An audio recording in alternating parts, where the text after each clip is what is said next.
दोस्तों, यूं तो झारखंड में कई खूबसूरत दर्शनीय स्थल हैं जो पर्यटकों के लिए स्वर्ग समान है, लेकिन पूरे झारखंड में ऐसी जगह भी कम नहीं जिसके द्वार या तो पर्यटकों के लिए खुले ही नहीं, और खुले भी तो उन्हें जितनी प्रसिद्धि मिलनी चाहिए थी वो नहीं मिली। टीम मासूम का प्रयास है कि इन जगहों को सभी के सामने लाया जाए। प्रस्तुत है इसकी पहली कड़ी, mind blowing Manoharpur. Jharkhand Orissa border पर मनोहरपुर एक छोटा कस्बा है जिसके आसपास गुआ, नुआमुंडी, किरीबुरु, जामदा, मेगाहाताबुरु आदि प्रसिद्ध आयरन और अन्य माइंस हैं। 1950 के दशकों में इसी माइंस में चिकित्सक थे डॉक्टर बैद्यनाथ गांगुली। पेशे से चिकित्सक डॉक्टर गांगुली ने मनोहरपुर में बनाया अपना सपनों का आशियाना महुआ।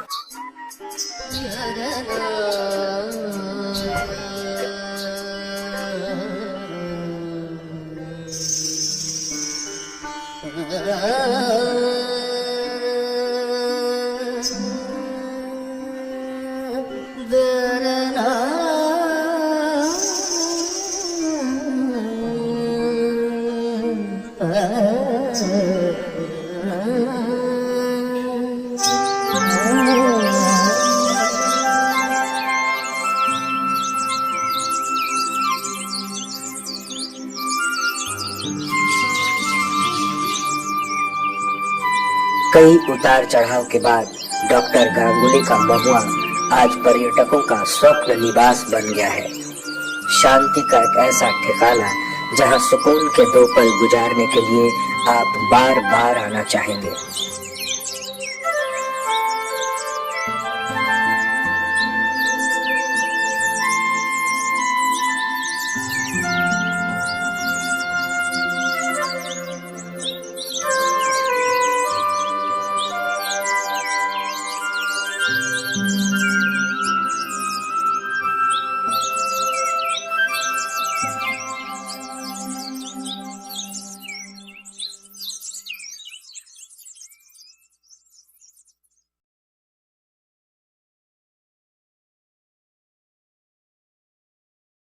डॉक्टर गांगुली के सपनों के इस आशियाने को बदलते दौर में भी बचाने के लिए संघर्ष कर रही हैं उनकी पत्नी मंजूषा गांगुली। साथ में है सहयोगी सनत कुमार सरकार। বাড়িটা আমার যে বাড়িটা এটা একটা নিছক বাড়ি নয়, এটা একটা স্বপ্নকে বাঁচিয়ে রাখার লড়াই। डॉक्टर गांगुली का महुआ अब इन दोनों के प्रयास से संतूर गेस्ट हाउस के रूप में खड़ा है। हावड़ा मुंबई भाया Nagpur main rail line route में मनोहरपुर स्टेशन से 10 मिनट की दूरी पर इस संतूर गेस्ट हाउस में ठहरकर आप इसके सुकून और शांति को पल पल आत्मसात कर सकते हैं। अगर आप घूमना चाहते हैं तो तैयार होकर चलिए घूमने। संतूर गेस्ट हाउस में ही आपको भाड़ा पर गाड़ी मिल जाएगी और गाइड के रूप में मिल जाएगा बिलिसिंग कंडुलना उर्फ गोपी गाइड। संतूर से निकलकर मनोहरपुर, गोइल किला, चक्रधरपुर, चाईबासा रोड में 22 किलोमीटर चलना होगा। सड़क के दोनों किनारे छोटे छोटे गांव, सीधे साधे ग्रामीण और खूबसूरत प्राकृतिक दृश्यों को देखते देखते आप पहुंच जाएंगे पाटलिपुत्र गांव।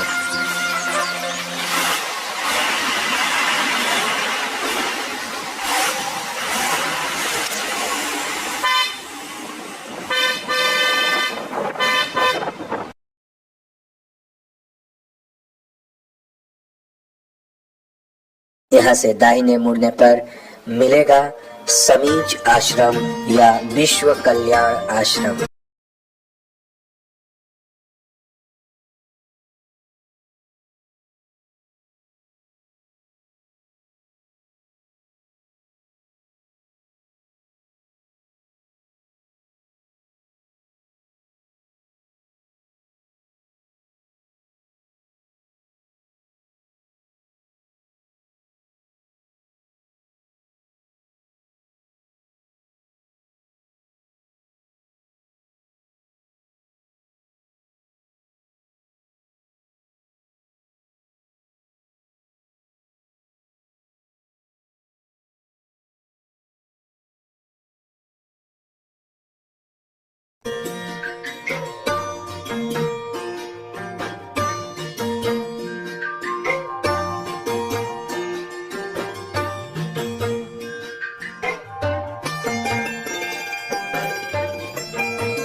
संतूर गेस्ट हाउस लौटकर रात्रि विश्राम के बाद आप दूसरे दिन चल सकते हैं रुआम। मनोहरपुर गोवा रूट में 50 किलोमीटर जाने के क्रम में रास्ते की खूबसूरती आपको सुकून से भर देगा। कोयल, कारो और कोयना नदी से घिरा हुआ मनोहरपुर छोड़कर रुआम की तरफ बढ़ने से सबसे पहले पर्यटकों का स्वागत करता है कोयना नदी और उसके ऊपर बना दुरदुरी पुल।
आसाम के प्रसिद्ध बिहू नृत्य की भांति यह नदी भी पत्थरों के बीच से होकर उछलती कूदती इठलाती बहती रहती है और आप खो जाते हैं इस अनुपम प्राकृतिक खूबसूरती के बीच। कुछ देर यहाँ ठहर कर आगे बढ़ते हुए पहुंच जाएंगे रुआम गांव। सड़क के किनारे गाड़ी रखकर चलना होगा पैदल, साथ में गोपी गाई। लगभग 1.5 किलोमीटर पैदल चलकर पहुंच जाएंगे कारो नदी के किनारे। चप्पल जूता खोलकर नदी में उतरते ही उसके शीतल स्पर्श से शरीर को मिलेगा एक सुखद एहसास, दूर होगा थकावट।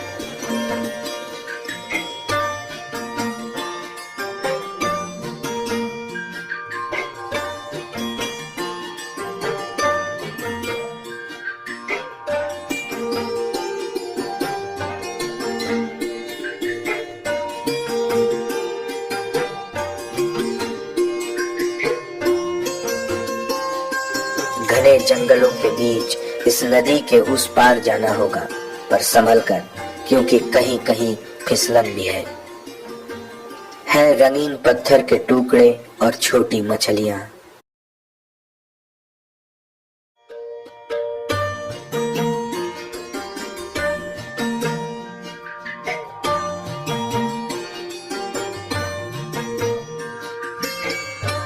इन पत्थरों और नदी के बीच से होते हुए आप पहुंचेंगे भीमगाड़ा, जहां ग्रेनाइट पत्थरों के बीच एक पैर का निशान है। कहावत है, यह मध्यम पांडव भीम अज्ञातवास के दौरान द्रौपदी के साथ प्रेम कर रहे थे। द्रौपदी ने कहा, यहाँ हमारे इस प्रेम का कोई निशानी रहनी चाहिए। तो भीम ने अपना एक पैर से पत्थर को दबाया और भीम के पैर के निशान हो गए। एक अन्य कहावत है कि प्रेम के दौरान स्थानीय लोग जंगल में छुप कर देख रहे थे। द्रौपदी को इसका आभास होते ही वो सकुचा गई और क्रोधित होकर भीम पत्थर पर पैर पटका, जिससे पैर के निशान हो गए। सच्चाई चाहे जो भी हो, चारों ओर पहाड़ और जंगल से घिरा हुआ कारो नदी और उसके किनारे रंगीन पत्थरों पर यह निशान, जिसे केंद्र कर स्थानीय लोग साल में एक बार मेला लगाते हैं और कभी कभी पूजा भी करने आते हैं। यह स्थान इतना मनोहर है कि आप घंटों यहाँ गुजार देंगे, लेकिन गोपी गाइड आपको शाम ढलने से पहले वहाँ से जाने के लिए तैयार कर लेगा। गोपी सिर्फ गाइड ही नहीं, एक गायक भी है।